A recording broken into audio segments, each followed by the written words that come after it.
From Little League to the big leagues and everywhere in between.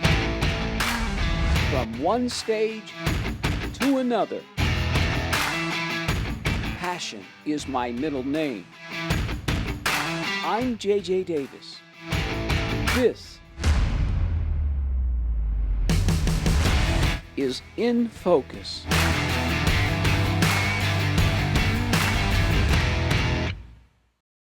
You know, if this guy had a penny for every sporting event he's attended, well, he'd be a pretty rich guy. If this writer, now esteemed columnist, had a cent for every article he's written, he'd be loaded. He's shaking his head, that's right. So from print to radio to television to video and now to podcasting is the wonderful sports writer, the only columnist in Nebraska from the Omaha World Herald, Tom Shatel. That sums it up, doesn't it? Good to see you, sir. Yeah, it's good to see you. Now, you're a busy guy. I mean, trying to fit him in, he's a busy guy. Tell me everything. Podcast to do. I know. And are you a fan of podcasting? I guess I have to be.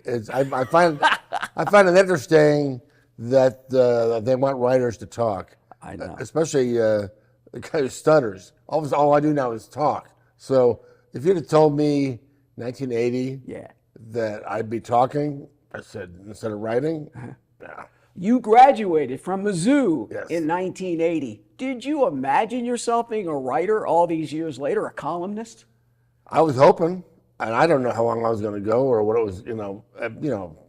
We thought newspapers were going to last forever. Right. And how would you ever have anything else? Right. And that's part of the problem why they had a downfall. Nobody saw it coming. Hey, well, I could see this coming for you because you grew up in Kansas City. What was it like as a young Tom Shatel? Yeah. Well, I was born in Tulsa, Oklahoma, so I guess I'm a Okie. I moved outside San Diego for a long time. Grew up going to see the Dodgers with my dad, a high school teacher and coach, who I grew up outside New York City and was a Brooklyn Dodger fan. So he passed it on to me. Oh, the bums, baby. He took me up. I lived in Escondido, right outside San Diego, and about an hour and a half from the Dodger Stadium. Yeah. Chavez Ravine. One day I get home from school, September 9th, 1965. He remembers the day. Oh, yeah. That's right. He says, Sandy Koufax is pitching tonight. You want to go to the game? I said, sure, because something always good happened whenever Sandy pitched. That's right. So we had tickets. We go to the game. It's Tuesday night. They're playing the Cubs. And I didn't understand the magnitude of it at the time, but I could feel the crowd every inning getting louder. I know what's coming. I know what's coming. It was his perfect game. Yes. And at the end of the ninth inning, people had their small radios, the transistor radios. I used to do that in school. They all turned them up to listen to Vince Scully's call of the ninth inning. It was the most unbelievable thing. I didn't, at the time, understand what that meant. So get this. Vince Scully calls what? Don Larson's perfect game? Yeah. And then later Sandy Koufax. Yeah. So how did you move to Kansas City? Yeah, my parents wanted, I mean, they like California, but they wanted me to live in the Midwest. So he got a job at Dubuque, Iowa. I lived in Dubuque, Iowa for 3 years. Trust me, I know about that. I discovered, I was a San Diego Charger fan, Lance Allworth, but I didn't really know football until I moved to Dubuque, Iowa, and it was all Green Bay Packers. Right. Channel 3, Madison, Wisconsin, every Sunday. Ray Scott. The immortal Ray Scott, the voice of the Packers. Being a California kid, I still had to watch AFL at 3 o'clock. Right. Watch the Raiders. Right. Every Sunday at 3 o'clock. It's Packers at noon, Raiders at 3. And so were there for 3 years, and then we moved south down to Kansas City. May of '70, right after the Chiefs won the Super Bowl. Oh my so gosh. we got to experience Kansas City after a Super Bowl win, and that was fantastic. You know, I still see that video. Remember Hank Stram? Yeah. 38 toss power trap, 38 toss power trap. Otis Taylor, Willie Lanier, the works. After a Sugar Bowl one year, I went to that site. I said, I got to see where Tulane Stadium was. Right. So I got in a cab and went there to the campus and talked to some people at Tulane. I said, where was the old stadium? They showed me where the old stadium was, and it was sort of a courtyard sort of area with grass between buildings, and it wasn't marked. It just, there it was. And I was you see Hank Stram up and down. Holding that, he used to have that paper, that program, he used to furl it up. So what kind of kid were you? Were you a precocious little kid? Were you introverted? You know, were you a sports kid? I was kind of a loner. I liked having friends, but I think stuttering kind of set me back a little bit. And I always wonder if that's why I got into writing, because I wrote. Right. That's how I communicated. Right.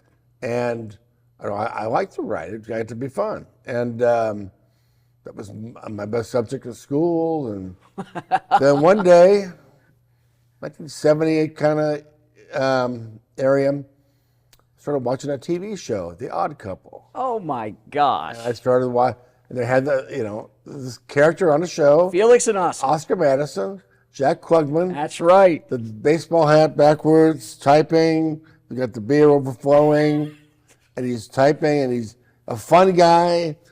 This like I want to be that guy. I'm trying to figure out, you'd be Jack Klugman, I'd be probably Tony Rand. Yeah, and so that's how I became a sports writer. All right, now because you are a sports writer now, a columnist, in school, English, whatever, high school. I mean, were you good at it? Participles, predicates, all that stuff. Yes, I absolutely worked at it too. I had a little flair for words, whatever. I don't know how that happened or where it came from, but I worked at it. I could kind of tell. If I worked harder, I could be good at it, and I was driven. I've always been driven. I always had a lot of ambition to be somewhere better, somewhere, And so, 8th grade, I was 13. Man, it might have been 9th grade. I got a job at the Jackson County Advocate in Grandview, Missouri, which it came out twice a week. Uh-huh. So I said, I'll do whatever you need. And he said, well, we need somebody to go cover high schools. Okay. So I covered Grandview High School, my high school, which was Hickman Mills High School, Ruskin High School. I'd go to Friday night games, and I'd come back home and type a story. We've been there before. And they paid me 25 cents an inch. And I just filed a column last night. It was too long. That's why I write too long. 25 cents an inch. So then from there, as I was in high school, I got jobs at different suburban papers. And I spent my entire high school life, Friday nights, at football games or basketball, getting stories, going home. I never went to Shakey's Pizza. I never dated. I never had anything, parties. I didn't have a beer till college. But that's pretty much our life. When you're a broadcaster or a writer, I call it nomadic. We're just kind of nomads. So you graduate from Missouri in 1980. Yeah. How'd you get to the Star, the Kansas City Star? Well, I worked my way through. When I was in college, and actually when I was in high school, I called Star. Can I help? What do you got? They said, yeah, we need somebody to come in Sunday mornings and answer the phone. Answer the phones. And I tear the AP wire. Right. The AP wire, probably AP copy, which was, you can't even explain it. Because that was it back in the old days. That's where we got our news from. It was from. this machine with yellow paper. It could spit out yellow paper with all the stories on it. I'd have to do that. So I got in there. I would drive down to the Star, downtown, Sunday morning about 10 a.m., answer the phone. Sports. Yeah. Me and my buddy got a bet. How many home runs, or who had more home runs in 1961? Was it Mickey or was it Hank Aaron? I guess I had my baseball encyclopedia right next to me. That's right. It's like, the Bible. It's the so Bible. I get those calls, and the guy, you told the guy the answer, you go, "Are you sure?" All right, well, tell this guy that. He'd hand the phone to his buddy, and they're both drinking it Sunday morning. And so that was my job. I did all that stuff, and eventually I got to be the high school correspondent for the Star. That's you a call big on deal. the games. Yes. Big deal. And then I would just, I worked during the summer. Anything they needed me to do. All right. So then when I was at Mizzou, I was their Missouri writer, their correspondent. Right. So I helped out. And so just work at any angle you can get to get a job. Any experience. Because you got to get your foot in the door. Yes. Kansas City Star. Yeah. St. Louis Sun. Dallas Morning News. Oh, God, and yeah. since 1991. I tried to forget the St. Louis Sun. That was a year of my life I'll never get back. Well, I was going to say, since 1991, he's been at the Omaha World Herald. Now, we've all had a story of a station, or you've just mentioned, a newspaper where it didn't go well. Tell me about that. Oh, well, St. Louis Sun was me being at the Star 10 years, and I never really liked St. Louis, but I went there anyway. For the job. I got a big raise. Right. And I was been there 10 years, hadn't gotten paid much, and so didn't really understand you don't get paid in this job. You don't make money. You should be happy. Wasn't very happy in St. Louis. And they spent but I went everywhere. I went to any game I wanted to in the country. If I wanted to, like Michigan, Ohio State, I flew up on Tuesday to interview players and I flew back that night. Just whatever you want to do, you go do it. And there was a reason that 7 months later it folded. 7 months to the day, I was sitting in the newsroom typing a story about Missouri going on an NCAA investigation or something. The sports editor tapped me on the shoulder, "Stop writing." "What do you mean?" "What? I'm writing. It's over." "What do you mean it's over?" They just folded the paper. I've been there. I've been there. I got a job for 2 months. And I had a lot of friends. He's friends with the Key. I told my daughters this, friends with the Key, the Dallas Morning News. Right.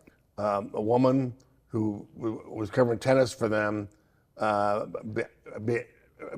became pregnant and decided she wasn't going to work anymore. So 2 months later, opening came up in Dallas. It flew me down. My buddies got me in the door. A month later, I was at Dallas Cowboys training camp. All right, now, we got less than 2 minutes. Happen? We got less than 2 minutes. But as you've heard, he does probably write a little bit longer on the printed page. So we have a little bit of time left. You come to Omaha, 1991, writer. You're the only sports columnist in the state. Yeah, I didn't understand what that meant. I wanted to stay in Dallas forever. Right. As I'm sure some people here would wish I'd had. Hey, Tom, I stood on the Star at Texas Stadium. I actually stood on the Star. That's a true story. I didn't know what to do. I didn't know how to be a columnist. I'd read columnists my whole life, but now it was my turn, and I didn't know how to do it. I had a lot of ups and downs the first several years, trying to figure out what I wanted to do. First, I wanted, this was the era of like Rush Limbaugh and talk radio, people screaming and yelling and ripping. So I became a guy who wanted to rip to get my attention. And I thought, that's not really me. Right. And it's not Nebraska. Right. So me and the readers had some years where the boxing gloves were off and we went at each other. And then I finally figured out, some would say when I had kids, that's maybe true. Well, I softened? No, maybe I call it, I think I just got a little older and a little wiser. Well, listen, I think when we all have children, you write a lot about perspective. It changes our perspective on life. And I wanted to ask you what you're thankful for this holiday season, but I'm just thankful that you came on this show. Oh, absolutely. I love this. I appreciate it very much. I wish I could stay longer, but we can talk forever. I'm thankful for the job. This is the greatest job of my life, and I'm thankful for the readers, the best readers anybody could ever have, because there it is. They love college football year round. And that's right. They love college football, and as you once said, it is a privilege to cover sports and not a right. It's a privilege to talk to Tom Shatel. He's the guy most of the time. I agree with him. Coming up next, This woman is everything, and I mean everything, after the break.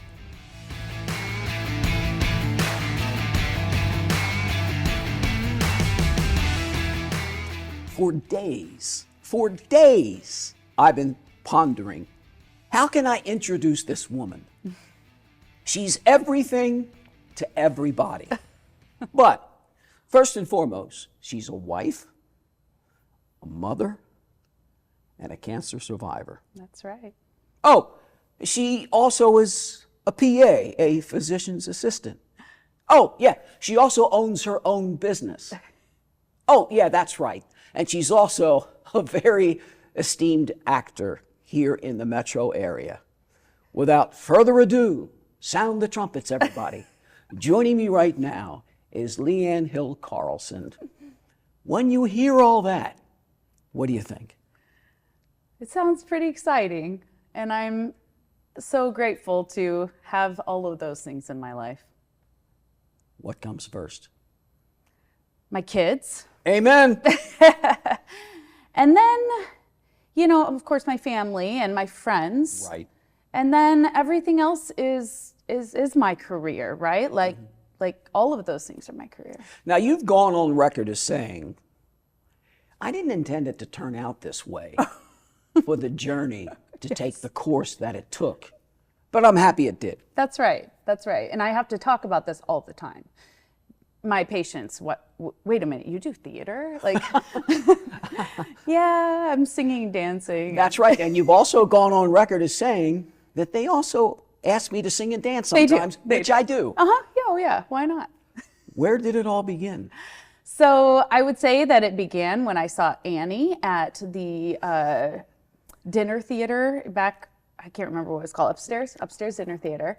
And I was 3 or 4, according to my parents, and I decided I wanted to go on stage and during intermission and start singing. Were you always singing? Were you one of those kids that you see now on all the social media? Yes. She was singing at a young age. She was, yeah. Yep, that was me. I made my parents, I only knew Annie and Wizard of Oz, but I made my my parents pretend to be Hannigan and Rooster. So I guess that was me. All right. Papillion La Vista High School, the Monarchs, baby. Oh yeah. Sophomore year. Sophomore year. I got the part of Huddle in Fiddler on the Roof. One of the many times you played that Yes, role. one of them. You have done your research. Yeah, well, what the heck. And that was, I mean, that was definitely it for me, because I experienced being on stage in a pretty large role, and I knew that that's what I wanted to do with my life. But you also give credit to some of your teachers. Heck yeah. They help foster a love of music and theater. Mr. Nienhauser and Mr. Cecil, and they're just incredible, and I look back at them, give them many of my credits. All right, and you graduate. The Bearcats? Sam Houston State? Yeah. What took you down to Sam Houston State?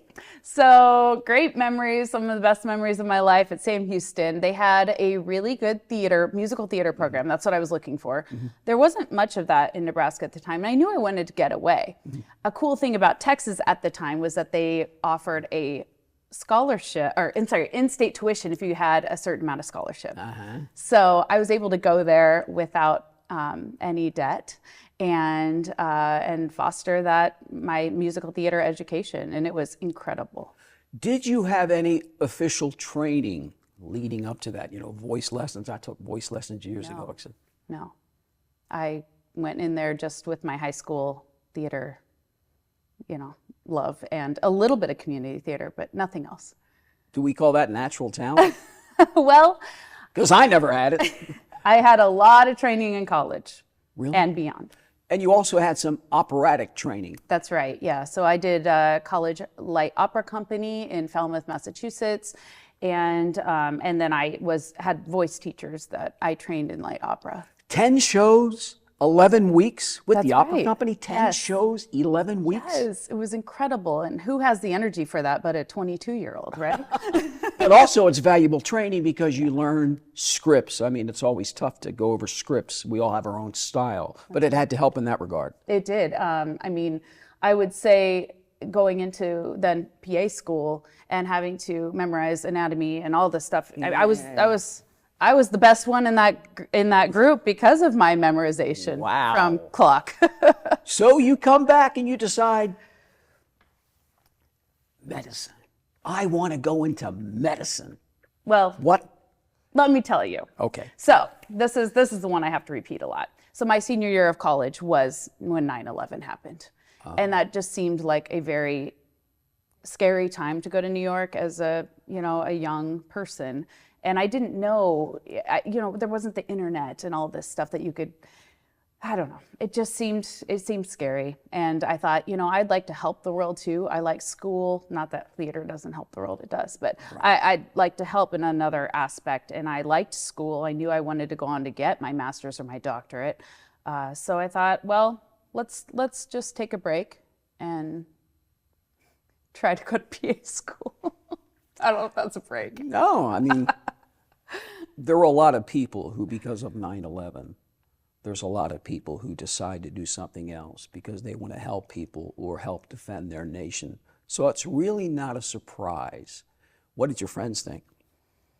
I think people were understanding, yet, okay, well, whatever. And I said, well, I'm always going to be in theater. I just have to figure out what that looks like. And I was 22, So now you have your own business. What's the name of that business? It's called Finesse Advanced Medical Aesthetics. Repeat that in English. What's it mean? So my partner and I came up with it. We opened it in 2017, and it is a medical spa, basically. Right, because you've gone on record as saying, I sculpt faces. I do. That is I use my art part of me to do medicine.